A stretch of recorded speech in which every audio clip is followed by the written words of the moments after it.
Good morning, everyone, and welcome to your hashtag morning, hashtag wrestling, hashtag talk show. It is the Brunch Gimmick here on Love Wrestling. And as you can see, I've got a very special guest joining me. Rich, how you doing, buddy? Doing good, man. Long-time listener, first-time caller. Yeah, indeed. The man from the Yukon, member of the Rads, Rich King, is here. And we're matching, my friend. Yeah, buddy. Old school. I love it. Yeah. Which cover is that? We just got the old lineup essentially. So very cool. Not sure if it's even a cover or not, but no, it's sick. I got Days this like Past. Days of Futures Past. Yeah, all-time I love classic.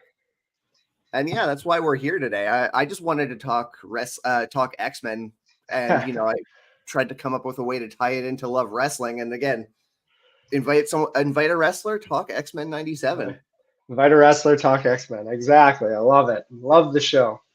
Absolutely. It was absolutely outstanding. And one thing I want to mention to everyone who's joining us live, we hit 10 likes during this stream. We're going to actually, I'm going to surprise you with this, Rich. We're going to reveal your match for LPW 26. Oh, wasn't that interesting? Hey, so are you I like this stuff.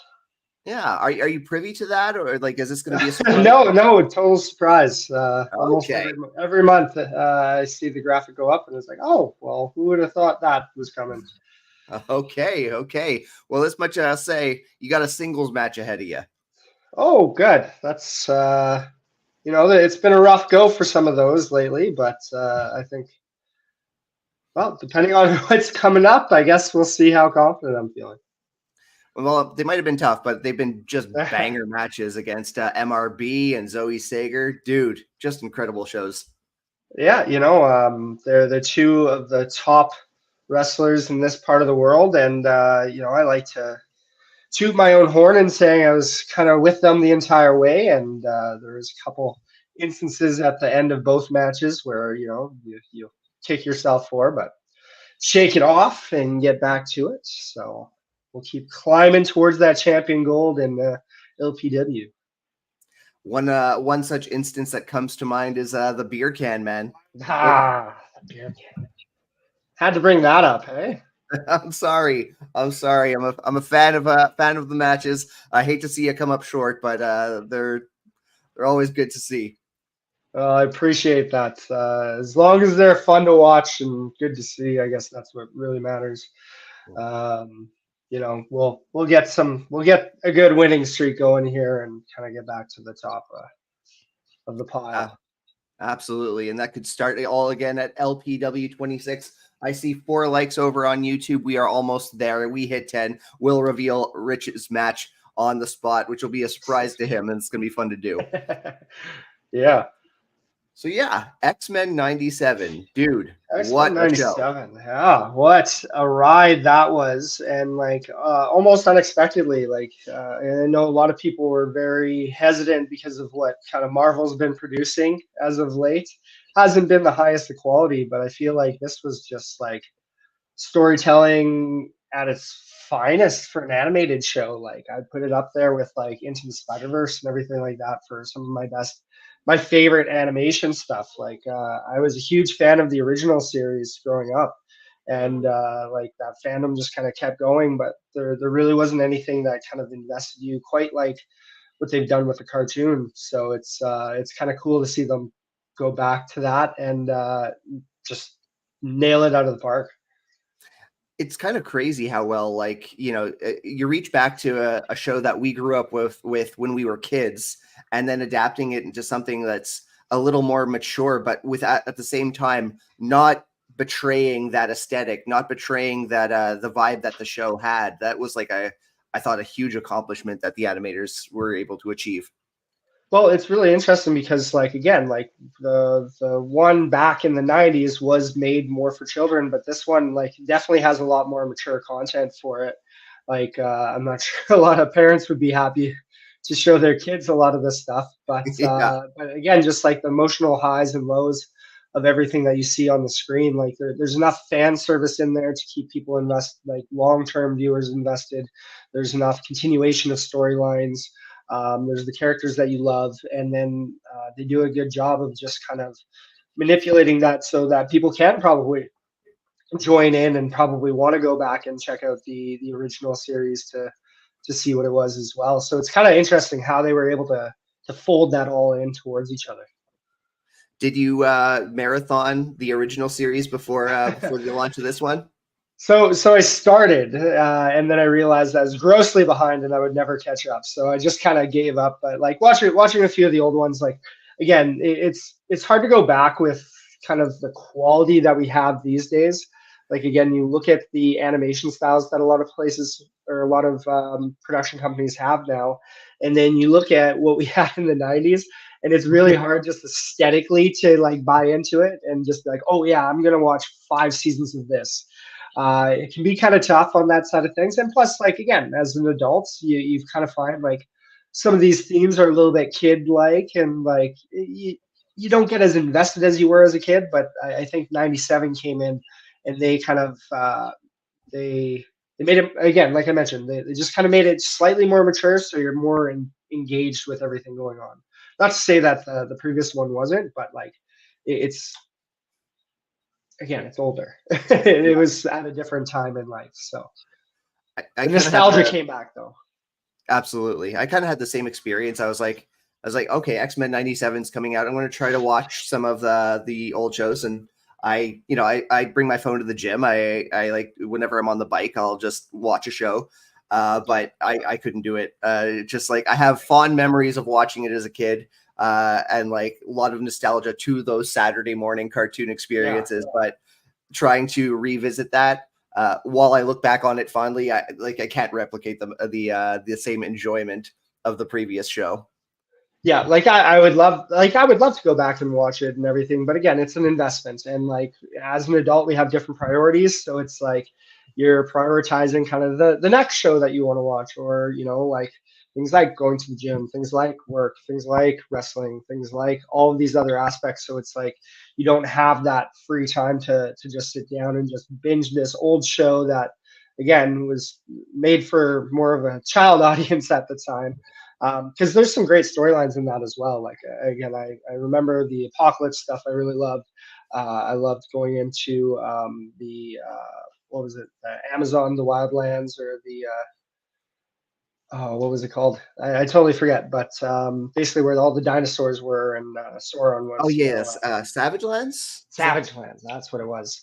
So there's a lot of like the storylines that I would love to go back and revisit, but it's just maybe it's something that I'll do like as just a throw on show in the background, but I don't think I'll just sit there, take notes, and be watching the whole thing with a bag of popcorn.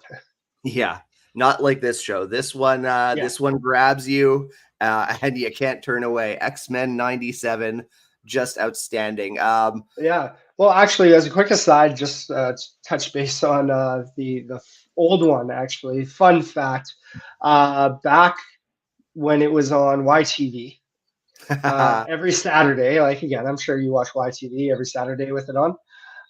They would have like a little contest that would run, and they would have a question every time. And being up in the north, I was just like, well, let's try this out. And we sent off the letters or whatever, and thought nothing of it. And then one day, I was just hanging out at home, and we get this knock on the door, and it's a little later in the day, so open up the door, and there's about like 6 to 8 boxes with my names on them coming in through the door. So I had actually won their contest, ended up winning like 6 boxes of old X-Men toys, and what was considered to be a year's supply of Captain Crunch. So I have a near and dear love for the old show. How long did the year's supply of Captain Crunch last? Like a month and a half, 2 months. Like all I ate at that time was like cereal, Pop Charts, mini pizzas, and then like occasionally with family made meals. But the rest of it was pretty generic. Oh my goodness, YTV, that brought me back. Like PJ Phil, The Zone, and stuff PJ like that. Phil, yeah, I saw he was on like WPW, and he's been doing some wrestling stuff, so that's super cool to see. Yeah, lots of memories with YTV I could get into, like when they got invaded, and so many good memories with that one. Yeah, absolutely. I've been trying to reach out to PJ Phil. I think he'd be a fun guest to have on something here on Love Wrestling. But I digress. Yeah. Yes, '97. What's 97? Let's chat. Where do we begin? Like favorite. What's your favorite like storyline within everything that was going on? Well, I just love like there's a lot I really loved about it, but I would say just the story arc of Cyclops himself, and how it wasn't so much just kind of the Boy Scout that agreed with everything that Professor X was doing. It was kind of going into more of like in wrestling terms his heel turn, where like there was doubts being put into it, and like is Magneto right, and will people ever accept them, right? Like having a little bit more of that three-dimensional personality rather than just being leader X-Man, as we saw. And like even the Madeline Pryor stuff, like it all just kind of melded together very well. Like each story kind of took from almost a different comic in a way, or a different storyline, but it amalgamated it into one really good cohesive story. The back hat, like probably the last episode I was the most disappointed with, but that's just my own expectations in my mind. So that has nothing to do with the show. That has everything to do with me kind of fantasy booking what the finish would look like for, again, wrestling terms. But yeah, I loved what they did with Cyclops in the story, and just kind of the back and forth, and like everything's not all just sunshines and roses with him and Jean, you know. Yeah. Can I ask what you had in mind for that finale?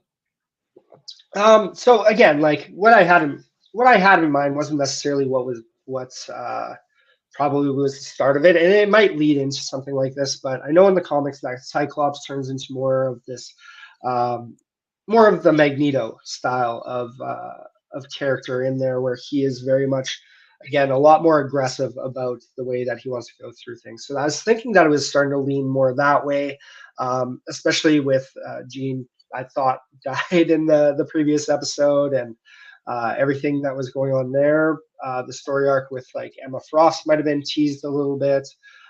Those types of things. Not necessarily kind of this split into different times or multiverses or whatever it might be. So like while I'm intrigued with it, that's not exactly the way I thought it was going to go. So I was like a little disappointed. But I mean, that's the same thing with almost every TV show ever. So Yeah, we all, we have in our minds how it's going to end, but yeah, I know exactly what you mean. I mean, I thought they were going to. I mean, it's still possible. I thought they were going to start teasing Onslaught with the yes, way. yeah, Yeah, absolutely. I thought for sure when they were kind of in the Mindverse that it was going yes, to end up becoming Onslaught on that one. I thought that. I mean, like, I suppose that could still happen right now.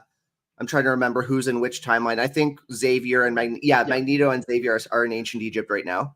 yeah. So they're all in the N7 newer timeline right now, whereas I think it's only Jean and Scott that are in the future right now. Yes, and unaccounted for is Storm and Wolverine. So we'll see. Yeah. We'll see where they end up as well. On the subject of Magneto, like I know this was a bit not, I don't want to say controversial, but divisive, I suppose. Magneto and Rogue as an on and off again item. What do you think of that? You know what? I think that adds more. Again, it's just adding more layers to the character and just making things like not so streamlined. You know, like in the original cartoon, I remember like with Rogue and Gambit, it was very much like they would be together if it wasn't for Rogue's powers. Whereas this throws in a little bit more of like the history, and I believe this happened in the comics as well. I might just be doing a Mandela effect and tricking myself into believing that I've Sure. seen something like this before. But just the relationship between Rogue and Magneto is just very interesting because it adds, and again, it plays into kind of the Rogue character because she's always been much more of like, the what, like, again, in early episodes of the 90s series, she's the first one to kind of sign up to get her powers removed. Because she's always had the most extreme version of the powers, like there's the memes of like, yeah, of course Storm doesn't have a problem with it because she can control the weather, where it's like this person literally can't touch anybody and can't have like a physical relationship because she'll just zap them. So it's like, yeah, no wonder you're like mutant proud and everything. So I think that kind of plays into like the overall character and just kind of adds on top of that. But then you also see like obviously the regret that she has after Gambit's whole situation there, and then even just siding with Magneto later on. It's just like it just adds layers to her character, and it also adds a little bit more to Magneto, where it's like there is still a human element to him. It's not just like, oh, humans are dumb and we're gonna blow up the world and we're gonna take everything over. It's like, oh, there is still like that emotional romantic side that he still wants people in his life essentially. He still wants to be connected. Absolutely. Still wants that love. Everybody wants a little love, that's all people want. Including Magneto. We are we need 2 more likes from what I'm seeing over on YouTube. If we get 2 more likes, we're going to reveal to Rich King as well what match he will be competing in at LPW 26. So get your likes in. If you're over on if you're watching on Twitter or X rather, head on over to YouTube, drop that like, subscribe while you're there. And if you pull a Teddy Long on me and say you're going one-on-one with the Undertaker, I might just nip out. Again, there's a great flow chart. I remember. That'd be great though. Yeah. You don't want to have a high profile match against the Undertaker. I'm sure it would be simple enough. I can take a choke slam and pull the old school on him. Jump on the top. Find some way to jump on top of the rope as he's doing it or something. That'd be fun. Perfect. Yeah, that vertical leap you do, man. I have to like digress from the X-Men talk for a second and just what an incredible vertical that you use in that match, man. I appreciate that. The funny thing about that was that it wasn't really a thought in my head for a long time. We were just pre-show one time, and I was like, I wonder if I can do this. So I got TY to stand on the top rope. I ran and I jumped, and I just kind of like bailed out. And it was like, oh, I can do this. So I ran, jumped, and I was on the top rope. So then the next night I did it. So like there was no plan. It just was like, huh, this guy could be kind of neat. That's your own mutant power. Got a comment over here. Omar, thanks for tuning in. What's good? Zach and Rich King was going to join the stream, but I'm out jogging, supporting the boys. Good on you, man. Get that exercise in, man. Absolutely. Conditioning people. Do your conditioning work. I usually again, like I don't have a training program myself. I just kind of like throw myself at the gym. Mostly it's like for my own mental health and whatnot. But I always got to start cardio just so I've broken a sweat. I can say that much at the start of a workout. Yeah. No, absolutely. It's again, it's good for the heart, good for longevity, good for everything else you do. But absolutely. So yes, back to X-Men. Another huge well, moment. Let's not make this all about me. Like, what was your favorite like story arc in the? Well, I was going to bring it up actually. Gambit, kind of riffing off the bit with Rogue and Magneto. I thought it was absolutely outstanding how how he was responding to all that, but also how he kind of concluded his storyline within season 1, destroying the Genosian Sentinel. Which, man, I hope they go back to certain parts of the comics because that particular Sentinel is used again. Omar saying, love watching Rich's workout tips. They truly help. Thanks, OG. Any day, man. Always a pleasure. I'm just happy somebody watches them. If one person watches and gets a tip, I'm more than happy to put these things up. So thank you, Omar.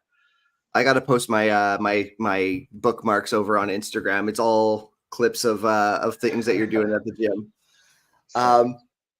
So yeah, and following that, I thought, well, one thing, Nightcrawler's eulogy for Gambit was one of the most beautiful things I had ever heard in a cartoon. Like they just knocked that apart. Oh my goodness! Like that bit about how Gambit was always down talking himself. He was nothing but a criminal, and then with a bit of a smile on his face, like Nightcrawler, I think he was bluffing. I'm like, oh my God, Kurt, what a line! It was devastating. It was devastatingly like good that they did this, but switching Gambit out of the intro for Nightcrawler was just like a good attention to detail. But it was so sad on the first one. But you know what? I don't think we have seen the last of Gambit because the post-credit scene in the final episode, Apocalypse is kind of exploring Genosha, and he says something about being surrounded by death, and he picks up a playing card. I think, it's not subtle. It seems that Gambit's coming back as a member of the Horsemen. Yeah. Yeah. It's interesting with this new one, like if they're going to revisit a lot of the storylines that they've done in the previous show or not. I'm thinking that they just, as they go, they almost just kind of wash over everything that has been previously done, and they just kind of do their own thing. But it'll be interesting to see how that goes. I mean, I think we can expect some of that because, I'm not up to date on comics. I feel like I know all the big storylines, or if not directly, then at least peripherally. And I never heard of anything where they're on opposite ends of the timeline kind of thing. That seems a little new. So yeah. I'll talk to my man Dean Richter about that. He'll know more. Is Dean Richter an X-Men? I don't know if he's X-Men. I know that he likes comics and stuff. So. Okay, block haters. Like is a strong statement. Just like less is probably more the Dean Richter style. Fair enough. But you know what, Rich? We just hit 10 likes over on our YouTube channel. So without further ado, let's reveal who you're going to be facing at LPW 26, the clothesline. It's going to be the man from the Yukon, Rich King, against the Thickness, Reed Matthews. How you feeling about that? Well. I'm not sure if you saw Tales from the Undercard this week, but that kind of fits in nicely. Me and Reed, we've really only been in tag team matches against each other.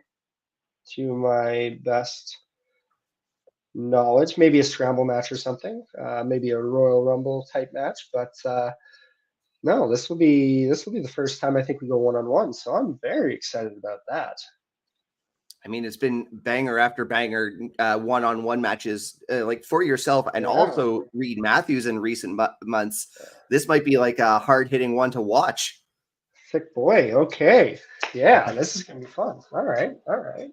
Might have to adjust a couple things, but I think it's going to be a tough day at the office for Mr. Reed Matthews. So marvelous. Cannot wait. LPW 26, May 31st at the Rec Room and on IWTV. And I see Omar has jumped in. See, you're muted. Are you here? Yeah, I'm here. Yeah. Hey, buddy, how you doing? You can hear me? Yep. Yeah, you guys were talking about X-Men. I went to some room. I just want to talk about X-Men 97 for a second. Love that show. That shit is that. Can I curse? Oh yeah, it's been almost 10 minutes. Okay, whatever. Mark, we're golden. Yeah, exactly. I love the X-Men 97 finale. Loved it. And I feel like the Disney executives, when they looked at that, they're like, instead, let's just do more nostalgia bait instead of what should have been doing is because it's just a good soap opera. It really is. It's literally Days of Our Lives, but cartoons, It really is. That's well put. There's a lot, again, with the romance, there's a lot of like maturity peppered in. And, there's, if anything is soap opera, it's the Jean Grey, Madeline Pryor, and baby Nathan Summers storyline. That's super soap opera. Well put, Omar. Yep. Yeah. How's your jogging going? It's going well. I usually take like 10,000-20,000 steps a day. That is something that I want to maintain. Even though I'm a bit of I've gained so much weight for like the past month, so I try to cut them down and just do a little bit of cardio. I hate doing cardio, but like that is something I'm trying to do. And yeah, that's just it's really fun. Listening to the podcast, just like walking and stuff. I think it's just great. I think it's great for catching up to. Oh yeah, I don't know if I should tell my boss, but yeah, I may or may not have been jogging during work meetings, so I don't know about that. But yeah, it is what it is. But yeah, it's cool. I really like what I do, and I think it's awesome. Multitasking. Good on you, man. Now, the important question, though. The important question. Are you wearing an X-Man shirt as well? No, unfortunately I don't. I had a Wolverine shirt, like a graphic t-shirt, but that doesn't fit me anymore. That was like 15 years ago at this point, so. Fair enough. Yeah. They really moved away from Wolverine on this season too, which was an interesting development, but I think well needed. I think it was smart. Yeah, like he's kind of the he's a bit of a cash cow for the X-Men series, and understandably so. But they really took the time to invest and make us invested in the other characters as well, and I thought they did a great job in that. Absolutely. Yeah. I think especially with the Deadpool Wolverine movie, they probably didn't want to oversaturate too much, although like maybe that had no factor in it and they just wanted to expose people to the different elements in other characters and explore that side of things, since Wolverine's had 3 solo movies and been featured in every X-Men movie except for I think 1 so far. So I think so as much as I love Wolverine, being from the Yukon and being an undersized aggressive human being. I want to ask you, Rich, I'm very curious on what are your thoughts on the X-Men movies in there? As a movie critic, I like to call them continuity, smart nudity, where basically the last movie just did not matter. You know what I mean? It's like in X-Men 3, you're like, how is Beast over here? He's acting as if he's been on the first 2 movies, and you're like, why is he? It was just weird, but yeah, I'm very curious. What are your thoughts on it?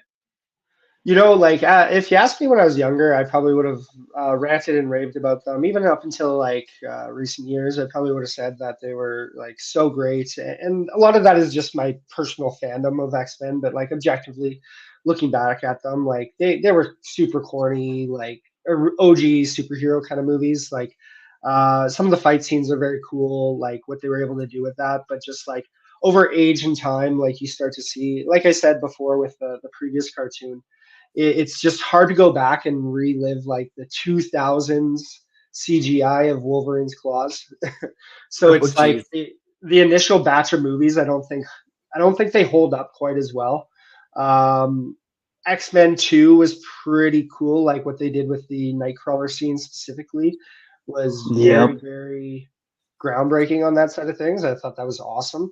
But just like, again, just kind of going back to they were almost too soap opera-y, and like they kind of cut characters down to just their very core elements. Like you can't really tell me Storm had so much character development, or Cyclops was anything more than just the whiny other guy that was going for Jean. And like the main character was Wolverine, and it was like to a degree Magneto and Xavier as well.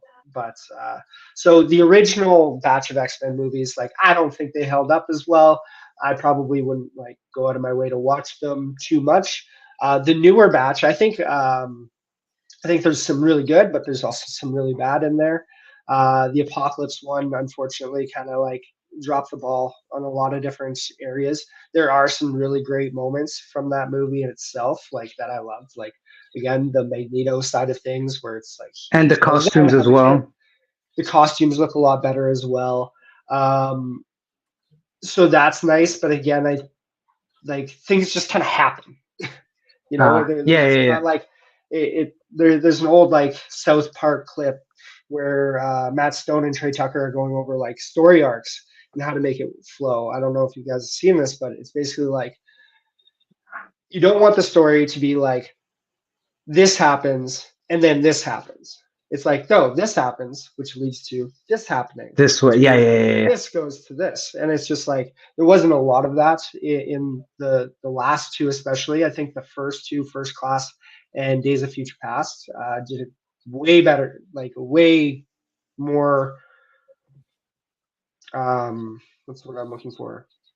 Much more tidy job of putting those together. Like Days of Future Past might be my favorite X-Men movie that they've made so far, outside of Logan. Same. But yeah, I think the rest kind of leave a lot to be desired, and I think a lot of that comes down to just this like superheroes on film are very difficult to do, and that's why Marvel should get a lot more credit for what they've done with the MCU than I think a lot of people want to give them, because like it's very difficult to translate these characters from a comic book where literally anything can happen. You just have to be able to draw it, to being able to have that on screen and portray that in a 2-hour movie. Like then that's why like the Into the Spider-Verse movies do so well as well. Yeah, they're so good. Yeah, you're not restricted to what CGI has to do or like trying to convey like this big storyline without going into a bunch of exposition, because in a comic book you can just have a little caption bubble up top and be like, here's this person's inner thoughts, but now you need to express that somehow. So I feel like animation does a better job of being able to portray those stories than a lot of like film or TV does. Yeah, basically, you're basically saying they don't have the Triple H like teasing. So, but that's beside the point. Yeah.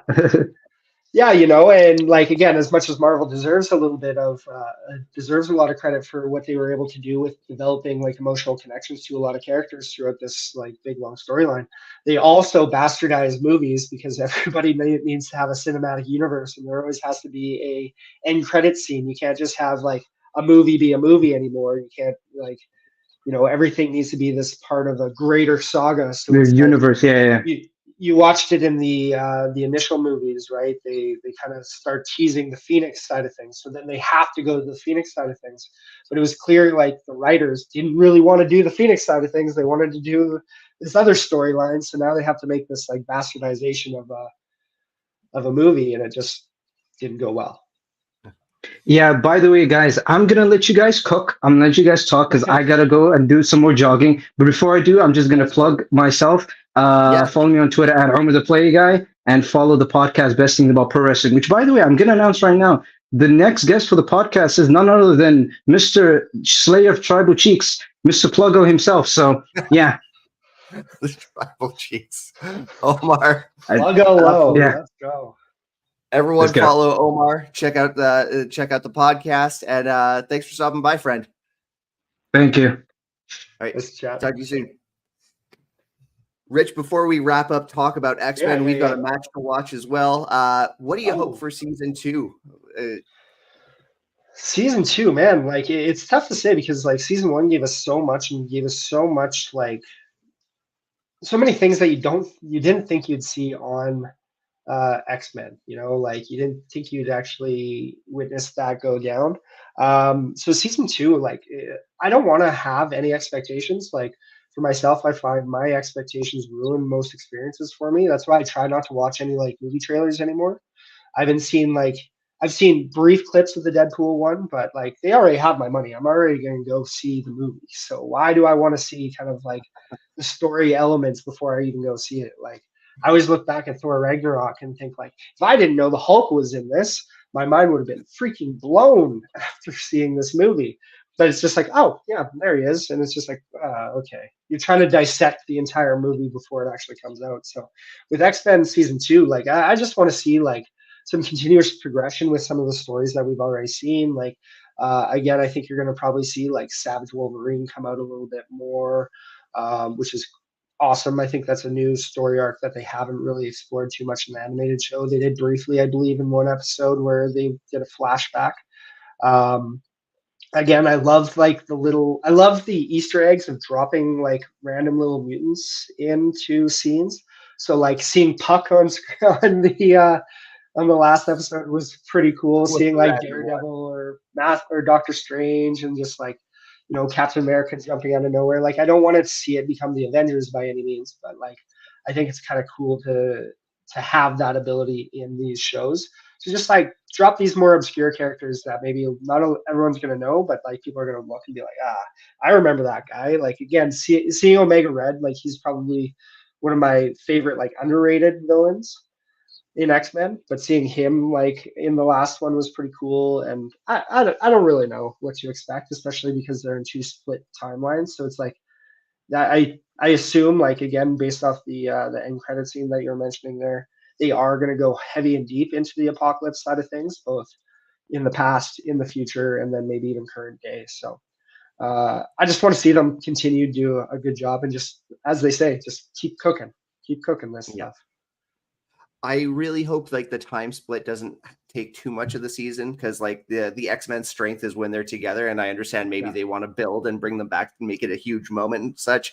But you know, considering it's all peripheral to Apocalypse, I wouldn't be surprised if they all kind of come back to one timeline and it happens to be Age of Apocalypse or something to that effect. Lots of direction to go. Very excited for season 2. Thrilled to hear that they're already developing season 3, which is just outstanding. Much more or X-Men 97 to come. Before we jump into this match, Rich, I actually should apologize. I didn't mention that before before the stream. Do you have time? I don't want to assume another 15 minutes of your time if we don't have that. Yeah, sure. Let's do it. Okay, marvelous. So with that being said, I'll say that. If it's Larry and Michael's match, I don't have time for that. If it's what? If it's Larry and MRB's match, I don't have time for that. No. I thought to pull one of your own matches. Oh shit. Okay, let's do that then. I'm actually just struggling with my. There we go. So here's the thing. For the brunch gimmick, we usually try to find something that's like about 10 minutes, maybe 15. But you're something of an Iron Man when it comes to LPW. Like you're usually going 20 minutes or so. I go way too long, is what you're saying. Not at all. They're always amazing matches. But for the sake of the brunch gimmick, we've got our parameters. So I've dug back all the way to LPW 8 from the Tag Team Championship Tournament. We're talking about the Rads, yourself and Lumberjack Larry versus Adam Ryder and Kyle Sebastian in the. There's one. There we go. So that's one I haven't thought of in a long time. So yeah, without further ado. Fun fact about this match is that it actually inspired me to make sure that I got matching gear with Larry and TY, the blue gear that I have now, because people were giving us shit for being in the tag tournament and not having matching gear. So the details that people like hyper fixate on. I mean, it's true. If you want to portray a team environment, you should probably look at it. Oh yeah, our pyro. That's Here we go. He The promised origins of us like he promised us legitimate pyro. Like Ben went out of his way to find him in a hotel room, I believe, in Calgary, and this is the bullshit that he gave us. Sparklers. That's so funny. But, we got our pyro eventually. We got our just desserts. There he is, the man of the hour. Oh, I guess with the X-Men theme as well. A little tidbit about my blue gear as well is based off of a Wolverine-inspired gear on there. Oh, so sick. you take the RK off either side, and that's kind of the Wolverine pattern on either side. So, fun facts for the viewers. I gotta take a closer look at that. I missed that. That's amazing. Yeah, I just changed the color scheme, obviously. So, like, didn't do the yellow and blue. That would have been a little too obvious, eh? A little too on the nose. I think you can buy that off of like eLucha or something, anyways. But it's kind of like a bootleg Wolverine, I would say. Well, that's also in vogue, right? Like, I actually kind of went on a rant, maybe not last week or the week before here on the Brunch Gimmick of like wrestlers who are always doing like superhero cosplay now. Like, that's very much in vogue right now. Yeah. I personally love it because it's like, for me, wrestlers are like real life superheroes, right? They're doing things that people shouldn't be able to do. Like, we get thrown off the top rope, we jump off the top rope. People are getting thrown off higher and higher scaffolds at this point, whether it's safe or not. Oh yeah, I remember this show because this this is our first time using this lighting. It was just weird. Yeah, the production value has like certainly evolved in LPW, but that light is particular. Well, yeah, like again, you as you grow, you try new things, right? And some things work, some things don't. I think they adjusted so the lights would just be on the stage the next time around, but that was kind of rude of him. This is even more rude of him. Just completely thoughtless. Just no regard for other people's feelings. Yeah, that's our thing. We shake the heads, not them. Oh, this was fun. Oh man, I'm glad you pulled this match again. Ben always needs to be the star. Advertisement time. I feel like I was saying so. Oh yeah, wrestlers being real life superheroes. Like, it is basically a comic book that you're watching on screen, right? Like, the stories, the action, the I don't recall ever seeing hip shaking like that on the comic book pages, though. Hey, you just need to read different comics, I think. There had to have been something like that. Oh yeah, we definitely shook our heads way better than that. Oh, 100%. Yeah. These hips don't lie, baby. Okay, maybe me, maybe not Larry. I don't know what he's doing. He's doing the hula hoop, The hula hoop. Oh man. This was a very good tournament as well. Kyle Sebastian. That was something, all right. It's what I would have like. Again, this is just my personal side of things. Is I would have liked to see it spread over kind of 2 shows for the qualifying, if you will, and then do the big match. Just because when you have 4 tag matches in the same night, it gets to be a lot. And then tag matches for people watching, I think there's only so much for people to do, right? So people get a little less invested each time they see it. It's like when TNA did the lockdown match pay-per-view, and every match was a cage match. You get sick of cage matches by the end. It's like, if every match is a cage match, like, nobody cares anymore. Yeah, it's not a variety show anymore. It's a one-act play. Yeah, and that's ooh, that was a nice drop kick. Yeah, I definitely agree with that. Like I love tag team wrestling. That's like my favorite. That's what got me into wrestling to as a fan to begin with. But as much as I love the idea of like a card full of tag team matches, it's different than when in execution than it is in theory. Yeah. And I think like the best demonstration of that is like a contemporary NWA Crockett Cup. A full pay-per-view of tag team matches. It's challenging to get invested. Yeah.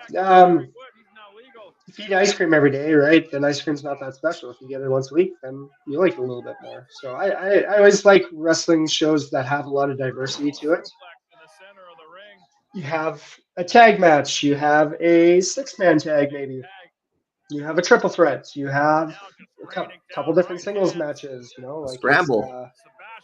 Scramble, absolutely. So it's good to have the variety. Like, again, wrestling should be a variety show, not just all of one.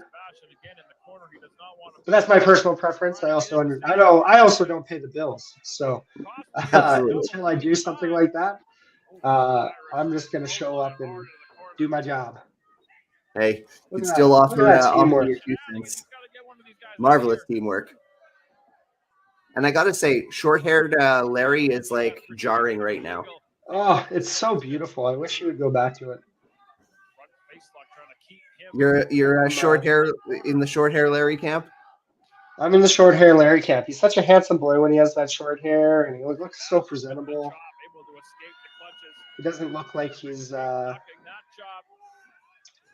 golden retriever. But he's loyal like one as well. He sure is. He has the energy levels of one too. Little crotch chops from the bulldog. That's great. I think this is before Larry's bald spot was so over with the LPW crowd. Right. Ooh. The LPW, like in the rec room, has spawned some of my favorite chants that I've heard in wrestling. Larry's bald spot among them, but I think my favorite, it was on 19 or so when I came to Edmonton last time. The holy smokes chants. That was so good. I never heard that, but that's funny. It was so Canadian. Yeah. No doubt about it, eh? And also featured in this tournament, of course, the Bollywood Boys, the Voros Twins, Ride or Die. Paralira, of course. Who else was in there? I would have to look at the brackets. It's been again, like we're at LPW. Did 7 lose in that one? Or was 7 a thing at this point? You know what? Now I have to. Was this when Mars was? Where was this when Mars was looking for a tag team partner or something? I think Mars might have been competing with someone else in his corner. I'm gonna look up the brackets at this point. Okay. Just bitch slapping us. Oh, can I find it? Sunset flip, shoulders down, tremendous show of Sunset flips, motherfuckers. And there's the tag. Big day. Sebastian Legal takes out Lumberjack Larry. Kicked so hard it went over, but nonetheless able to recover. Hit that clothesline. Standing drop kick. Thanks to both these guys. They have great drop kicks. High energy. Oh, Mars teamed with Eli Surge in this tournament. Oh. Yeah, I'm not surprised Mars lost that one. Poor Eli. And Chris Parrish and Bobby Sharp. Oh yeah. And partnership not long lasted for the LPW ranks. Quickly became rivals in that one. Yeah, very very short-lived tag team there. as most are, unfortunately. Yes. That must be one frustrating thing for you as a tag team wrestling fan, is just seeing how people don't really stay as a team as long. Everybody wants to get to the Shawn Michaels Marty Jannetty moment, but it doesn't really mean anything because they haven't been a team. Yes, absolutely. Especially on the independent level, like you know, a lot of I think LPW does a great job, and you know, to varying degrees, other promotions as well. But like even locally, like a lot of the times, like it's two single stars who are kind of like paired up for the sake of a tag team match. Yeah, it's tough because, like, especially on the independent level, people have like such different goals and availabilities too. So it's not always the easiest to travel.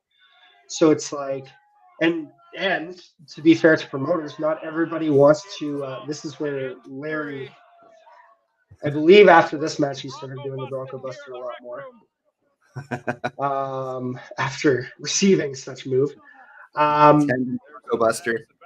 But even for promotions, like it's easier to pay for one guy to come out than it is for two. So sometimes, like, I've found, at least in my experience, it's a little bit more difficult to get out and about with the tag team. But the nice thing about like the Rads, especially, is that you know, you have us, and we're pretty much like interchangeable. You can really have your different pairings, right? You know, like me and TY have been tag team champions. Yeah, kind of like the Freebirds. Me and TY have been tag team champions. Me and Larry have been tag team champions. Larry and TY have been in matches together, and that's not even including Mitch in there too, because Mitch and Larry used to be a tag team back in the MPW days. So it's like you can really just kind of plug and play all four of us into that lineup and get a solid tag team match out of anybody. So look at that Ben Omen. by Ben. Ben Omen. I miss that man as a manager. Oh, yeah, you guys were all great together. And I love that move. Yeah, that's good. I love it. I love that song. It's nice to hear. Oh, I gotta say, between this and "Kiss by a Rose," I think you have two of the best theme songs going.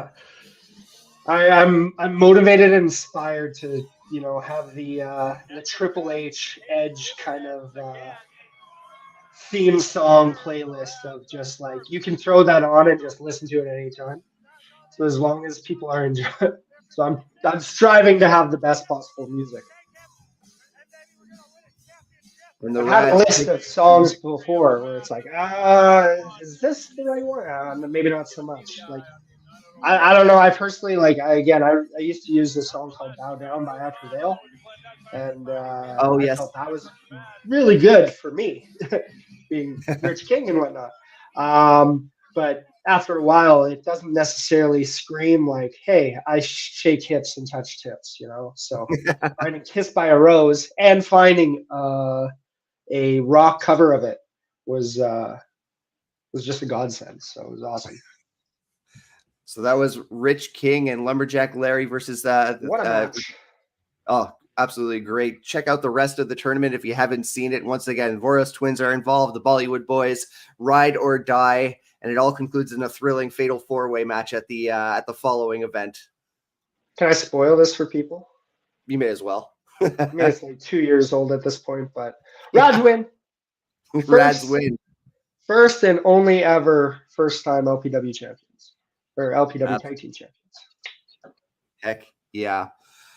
So thank you, Rich. Thank you so much for coming on and talking X-Men and watching some of your own wrestling matches. Always weird. I feel like maybe I shouldn't have put you on the spot as I did. Oh, it's okay. It's okay. You can put me on the spot anytime. I'll do my best. Fair enough. Well, once again, we're going to be able to see you at LPW 26, the clothesline at the Rec Room, and on IWTV May 31st. As mentioned, we've got a match between Rich King and the Thickness Reed Matthews, which is sure to be a hard-hitting one-on-one contest. to kick at the event. We've got tag team action. We've got Mars and Jack Pride representing Seven, taking on Jared Rogers and Michael Allen, Richard Clark. Rich King is thrilled about the Seven match. Zoe Sager. I'm all flustered now. Sorry. Zoe Sager defends the Challenge Championship against MRB. Lumberjack Larry defends the Grand Championship against Royce Isaacs, and Ride or Die defends the Tag Team Championship against Bussy. That's more realistic. I didn't mean to put that one in. That was a special request edit from who offered that? Mark Order Pod. They asked for that one. Yeah, My bad. Yeah. Good. Screw that little ginger. Rich, where can the audience follow you? Oh, they can follow me all about. You can find me for the wrestling side of things on Instagram, Twitter, and on Facebook at RK_wrestling, Rich King Wrestling. That is me. If they want more fitness advice and want to get in the best shape of their life, or they want to improve their athletic ability, they can follow me at RK Athletics 1 on Instagram, Twitter, TikTok, Facebook. Yeah, all the places. So, come follow along. Enjoy both the wrestling and the fitness side of things. What more do you want outside of X-Men? Outside of X-Men. What more do you need? You can follow me on Twitter, smark.mouth over on Instagram, and please follow at Love Wrestling CA on pretty much any social media platform you can think of. Once again, thank you for watching. Thank you for talking X-Men with us. Thank you to Omar for popping in. And as per the brunch gimmick, we'll be back next week.